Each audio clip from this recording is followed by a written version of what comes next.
Congratulations if you just got your permanent residence and you are about to land in Canada. Congratulations, and we're super happy for you. We cannot wait to have you in Canada. If you're that person, this video is for you because I'm going to be telling you all you need to do to get yourself settled in Canada as fast as possible. What are the first few things you need to do as soon as you get to Canada?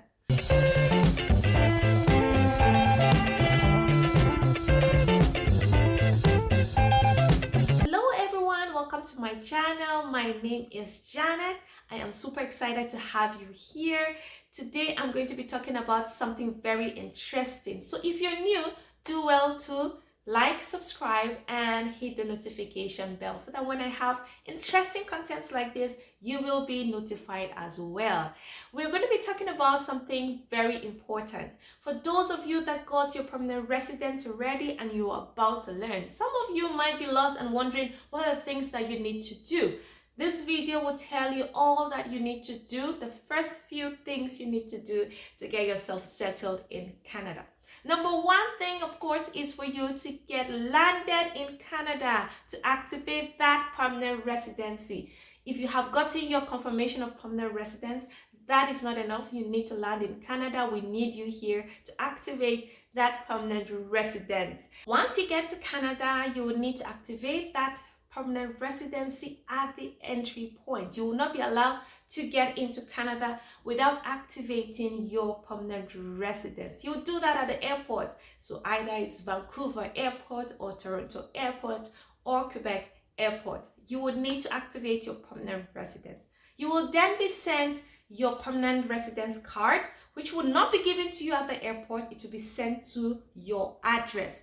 Maybe you don't have an address at that time. Of course, I believe you do not have a Canadian address yet, but if you have family and friends that you could use their address, please ask them for it before you get to the airport. So you would need to have that handy. The authorities will need that to send your permanent residence card. If you do not have friends and family that you could use their address, you could use your Airbnb host address and let your host know that you are using their address to receive your permanent residence card. You could always go back to that Airbnb to receive that PR card, or you could have your host mail it to you. Number two is to get your social insurance number. That is your SIN.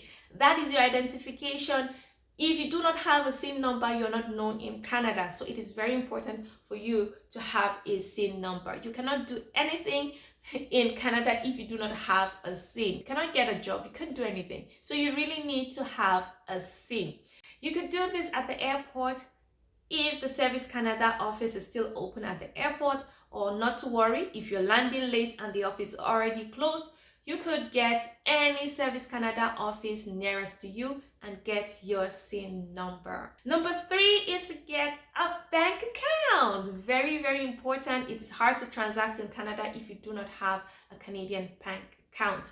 I believe at this point you're coming in with your POF and maybe it's in US dollars or whatever currency you're coming to Canada with.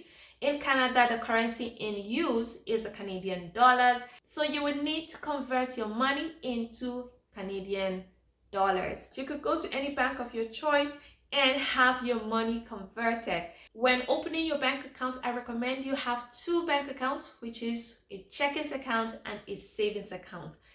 Don't worry about getting investment accounts for now. Investments like RRSP and TFSAs. Not for now. What we're trying to do is to get you settled down. So you are just going to be focusing on getting a savings account and a checkings account. You'll be sent your credit card and your debit card to your address. So again, you would need an address. You could use that of your family and your friends to receive your card. You might be given a temporary card which you could use to withdraw money at the bank's ATM. You could not use it at the store. So life could be a little bit tricky and a little bit difficult the first few weeks of landing in Canada, but not to worry, you set the ball rolling. Your card will be mailed to you as soon as possible. The good thing is now you have access to Canadian dollars. You could withdraw from the ATM machines and you could use that at the stores. Number four is for you to get a Canadian phone number. You would need to communicate with people. When you're applying for jobs also, you would need to give employers your phone number. No employer is going to take you serious if you're giving a foreign phone number. You would need a Canadian phone number. So if you're coming to Canada with your phone, some phones would work with the Canadian number while others would not. So you would need to check to see if your phone would work. If your phone will work with the Canadian SIM card, all you need to do is register that number and you're good to go. But if not, then it means that you will need to get another phone. You could buy a new one if you're up to it, or you could get a fairly used one. You could go to Facebook and you could get a lot of nice, cheap phones that you could use as a startup. Number 5 is for you to get an apartment. Super important. Even if you have family and friends, you will still need your own place. So go ahead, start hunting for an apartment. Trust me, it is not easy to get an apartment. It might take you long to find an apartment. Some are lucky. They are able to get an apartment in a very short time. Some are not.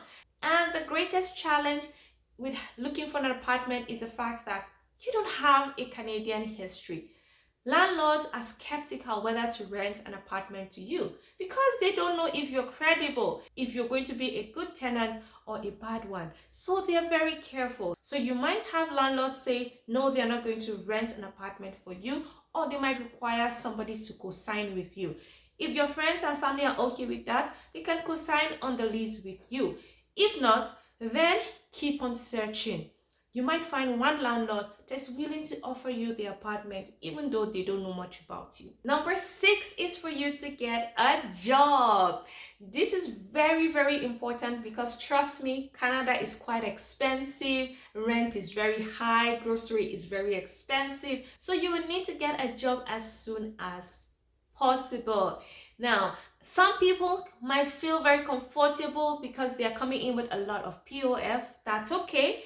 But I always recommend, even if you have a lot of POF, you could always use that money for something else. My advice is that you should aim to pay your rent using your salary. So maybe just your first rent will be paid with your POF, and then your second rent should be paid with your salary.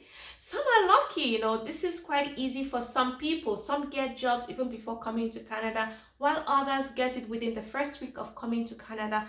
Others, even it takes longer. So you never know the situation.